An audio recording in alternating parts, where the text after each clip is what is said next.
अज्ञात रहने के लिए वो यहाँ पर हनीफ को ढूंढ रही थी, लेकिन एकदम से उसे दरवाजे के पीछे लाल रोशनी में एक शैडो दिखाई दिया। वो बुरी तरह डर गई, पर पता चला कि ये तो हनीफ था जो उसके साथ प्रैंक कर रहा था। इस टाइम बेयान के पीछे उसकी मॉम तारी भी थी। ये सब लोग हंसते हैं और तारी इन दोनों को बताती है कि इस रूम में ये जो रॉकिंग चेयर रखी हुई है ये ग्रैंड माँ की है। इसी सबके दौरान दिखाया जाता है कि किरदार पूरे घर की तलाशी ले रहा था और उसे एक कपट में से बहुत सारे पैसे भी मिल जाते हैं। इसी कपट में वही वुडन मास्क पे रखा हुआ था जिसे पहले हमने पेंटिंग में भी देखा है। रात होने पर केयर टेकर तारी और किरदार से कहती है, मैडम की तबीयत 1 महीने से ऐसी है कि डॉक्टर्स भी जवाब दे चुके हैं। मुझे लगता है कि इन्हें किसी सोल ने पोसेस किया हुआ है, इसलिए आज मैंने शैमन को भी बुलाया है। तारी जिन चीजों पर बिलीफ नहीं रखती थी उसे मना कर देती है।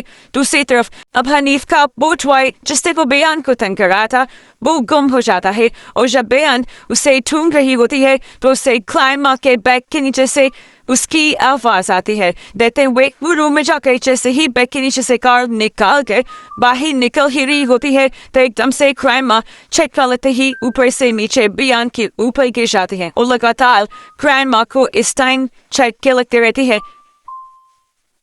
बेयान के जोर से चिल्लाने पर सारे आ जाते हैं और किरदार जल्दी से ग्रैंडमा को बेयान के ऊपर से उठाकर बेड के ऊपर लिटाता है। एकदम से ग्रैंडमा फिर उठ बैठती है और किरदार के ऊपर बहुत सारी वोमिट कर देती है। वो जो पैरालाइज थी उनका ऐसे उठना इनको डरा जाता है और ये लोग यहाँ पर शैमन को बुला लेते हैं। शैमन तारी को कुछ लीव्स देता है और कहता है कि तुम्हें इसे पीसते रहना है, जबकि किरदार को वो एक नारियल देकर खड़ा कर देता है और कहता है कि जब मैं बोलूं तो तुम्हें ठीक इस नारियल के दरमियान में स्टैब करना है। अब शैमन ग्रैंडमा के पास जाकर अपना रिचुअल शुरू कर देता है।